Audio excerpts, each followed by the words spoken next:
প্রাকৃতিক দুর্যোগে তছনছ কলকাতা ও দক্ষিণবঙ্গের অনেক জেলা।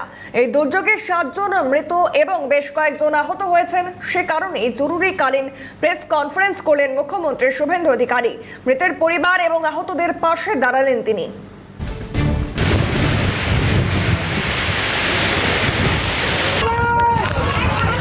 জ্যৈষ্ঠের তীব্র দাবদাহের পর শহরে স্বস্তি ফিরলেও আচমকাই ঝড় বৃষ্টি এবং বজ্রপাতে তছনছ হয়েছে কলকাতা লাগোয়া বিস্তীর্ণ এলাকা।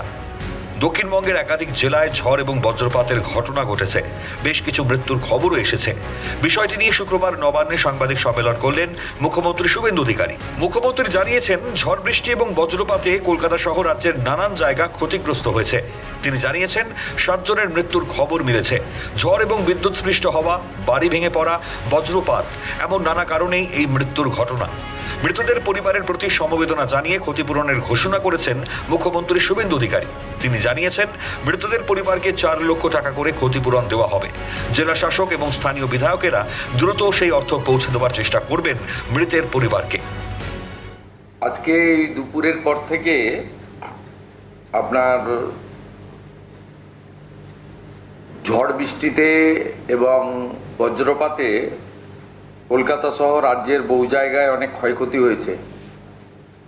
আমাদের কলকাতা কর্পোরেশন, বিধাননগর কর্পোরেশন, এগুলোতে কলকাতা পুলিশ কর্পোরেশন এবং আমাদের যারা লোকজন আছেন তারা করছেন। মাননীয় মন্ত্রী অগ্নিমিত্রা পাল মহোদয় এটা মনিটরিং করছেন, অনেকটাই ক্লিয়ার হয়েছে। এই ঝড়ে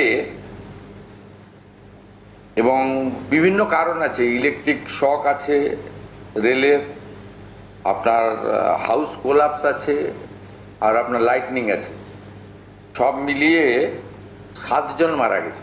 আমরা সরকারের পক্ষ থেকে এই 7টি পরিবারকে আবারও বলি, ক্ষতিপূরণ দিয়ে মৃত্যুর কোনো ক্ষতিপূরণ হয় না, এটা সবাই জানেন। আমরা 4 লক্ষ টাকা করে তাদেরকে ক্ষতিপূরণ ঘোষণা করছি এবং 4 লক্ষ টাকা করে ক্ষতিপূরণ জেলা শাসকরা স্থানীয় বিধায়কদের নিয়ে দ্রুততার সঙ্গে এই তাদের কম্পেনসেশন পৌঁছে দেওয়ার ব্যবস্থা করবেন। এদিনের প্রাকৃতিক দুর্যোগে বেশ কয়েকজন ব্যক্তি আহত হয়েছেন, তাদেরও ক্ষতিপূরণ দেওয়া হবে বলে জানিয়েছেন মুখ্যমন্ত্রী। তবে আপাতত জখমদের দ্রুত চিকিৎসার ব্যবস্থা করার কথা জানান এবং তাদের চিকিৎসার সমস্ত দায়িত্ব সরকার নিচ্ছে বলে জানিয়েছেন তিনি। যারা আহত হয়েছেন তাদেরকেও আমরা কম্পেনসেশন দেব, কিন্তু সেটা এক্ষুনি না বলে ওদের যাতে চিকিৎসাটা সরকারিভাবে আমরা দ্রুততার সঙ্গে করতে পারি সেটাও আমরা নির্দেশ দিয়েছি। মুখ্যমন্ত্রী জানিয়েছেন, 2 পরগনা, হাওড়া, হুগলি, পশ্চিম মেদিনীপুর, পুরুলিয়া থেকে ক্ষতির খবর এসেছে। কলকাতা পুরো এলাকা, বিধাননগরে ক্ষয়ক্ষতির খবর এসেছে। রাস্তাঘাট সাফ করার কাজ শুরু হয়েছে। পুরো বিষয়টি তদারকি করছেন পুর এবং নগর উন্নয়ন মন্ত্রী অগ্নিমিত্রা পাল।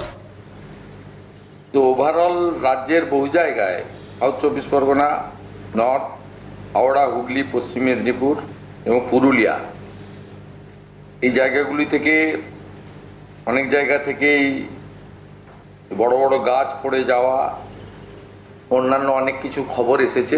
কলকাতাতেও দেখেছেন কিছু গাড়ির উপরে গাছ পড়েছে, কিছু ইনজোর্ডও আছেন। আমি দেখছিলাম অনেকেই বলছিলেন কলকাতায় এই বড় বড় গাছগুলো, অনেক পরিবেশবিদরা তারা বলছিলেন এই গাছগুলোর কিভাবে রক্ষণাবেক্ষণ করা যায়।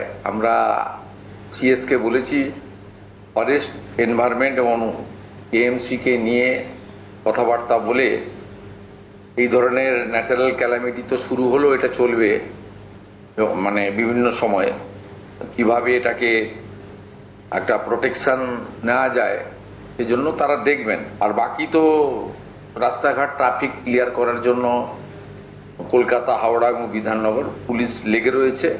পৌর নগর উন্নয়ন মন্ত্রী অগ্নিমিত্রা পাল মহোদয় তিনি বিষয়টা মনিটরিং করছে। প্রশাসন এবং সাধারণ মানুষের যৌথ উদ্যোগই পারে একটা নিরাপদ ভবিষ্যৎ গড়ে তুলতে। সচেতন থাকাই এখন আমাদের সবথেকে বড় চ্যালেঞ্জ।